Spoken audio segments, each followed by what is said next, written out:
আসসালামু আলাইকুম, কেমন আছেন সবাই? নতুন একটি ব্লগ নিয়ে আপনাদের কাছে চলে এলাম। নিশ্চয়ই ভালো লাগবে, দেখতে থাকুন। রান্নাবান্না শুরুর আগেই রান্নাঘরটা ক্লিন থাকা জরুরি, তাই প্রথমেই রান্নাঘরটা পরিষ্কার করে নিলাম। আজকের ইফতারে রয়েছে হারিয়ালি কাবাব। এই হারিয়ালি কাবাব বানানোর জন্য চিকেনটাকে আমি প্রায় 12টার দিকে ম্যারিনেট করে রেখে দিয়েছিলাম। এখন আসর নামাজের আগ মুহূর্তে টিক্কাগুলো সাজিয়ে নিচ্ছি। তো এই টিক্কা ম্যারিনেট করার জন্য আমি এখানে ধনিয়া পাতা, পুদিনা পাতা, আদা রসুন বাটা এবং কাঁচামরিচের পেস্ট ইউজ করেছি। সাথে ছিল আপনার টিক্কা মশলা, তান্দুরি টিক্কা মশলা যেটা, সেটা। তো এগুলো দিয়ে ম্যারিনেট করে রেখে দিয়েছিলাম। এখন সুন্দর করে টিকিয়াগুলো বানিয়ে নিলাম। আর বাকি যতটুকু থাকলো, এতগুলো বানালে আজকে খাওয়া হবে না বলে কিছুটা বক্সে করে ফ্রিজে তুলে রাখলাম, আরেকদিন খাওয়া যাবে। বাসায় একটু একটু যে ফলগুলো ছিল সেগুলো কেটেও একটু প্লেটে সাজিয়ে নিচ্ছিলাম।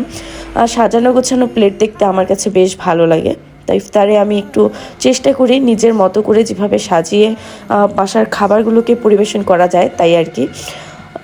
দেখুন, এখানে কিন্তু অনেক বেশি কিছু নেই। এই দু পিস মালটা আর একটু খেজুর, গাজর দিয়ে কি সুন্দর প্লেটটাকে সুন্দর লাগছিল দেখতে। এর মধ্যে আসরের নামাজের সময় হয়ে গেছিলো, তাই এগুলো সব রেডি করে নামাজ পড়তে চলে গিয়েছিলাম। রমজানের মাসের মতো ইবাদত যদি সারা বছর করতে পারতাম, কি যে শান্তি লাগতো। কিন্তু কেন যেন আর হয়ে ওঠে না। রমজান মাসটায় একটু নিয়মে ফিরে আসলেও আবার যেই রোজা শেষ হয়ে যায়, সেই অনিয়ম সেটার মধ্যেই ডুবে যায়। আল্লাহ একটু হেদায়েত করুক, এই কামনাই করছি এবারে রমজানে। যাই হোক, আবার চলে এসেছি রান্নাঘরে এসে টিক্কাগুলোকে একটু তেল গরম করে সেটার মধ্যে ভেজে নিচ্ছিলাম। আর সাথে পরোটা, যে টিক্কার সাথে খাবো বলে পরোটাগুলো, সেগুলো বানিয়ে নিচ্ছিলাম। সাধারণত নর্মাল ময়দা দিয়ে, আটা যেটা, সেটা দিয়ে আমি রুটি খুব ভালো বানাতে পারলেও এই ময়দা দিয়ে আমি ঠিকমতো এখনও বানানো শিখিনি। তবে এবার আজকের আটা মাখানোটা মোটামুটি পারফেক্ট হয়েছিল বলে খুব সহজেই গোল গোল পরোটাগুলো বানাতে পেরেছিলাম। পরোটা বানানোর জন্য যে ভাঁজগুলো শেখা দরকার, সেটাও আমি এখনও পারফেক্ট পারি না। আসলে নর্মালি বাসায় তো আর পরোটা বানিয়ে খাই না, রুটিটাই বানানো হয়। তবু আজকে একটু ট্রাই করলাম। কোনোটা একটু বাঁকা তেরা হলেও ভালোই বানিয়েছি, খেতে মোটামুটি ভালোই ছিল। এভাবে সবগুলো রুটি বেলে নিয়েছিলাম। আর রুটি বেলতে বেলতে আমার চিকেন তান্দুরিগুলো কিন্তু হয়ে গিয়েছিল।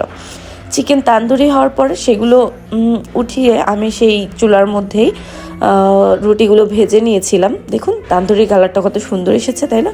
তো পরোটাগুলোও কিন্তু অনেক সুন্দর ফুলকো ফুলকো, দারুণ মজাদার হয়েছিল। ময়দার রুটি আমি গোল করতে পারি না, তাই রুটি দেখে কেউ হাসবেন না প্লিজ। আর এদিক দিয়ে আমার হাজব্যান্ড, সে কিন্তু শরবত বানাতে রেডি হয়ে গিয়েছে। শরবত বানানোর চাকরিটা আমি ছেড়ে দিয়েছি বলতে তার কাছে হ্যান্ড ওভার করেছে। এখন প্রতিদিন সেই মোটামুটি শরবত বানাচ্ছে।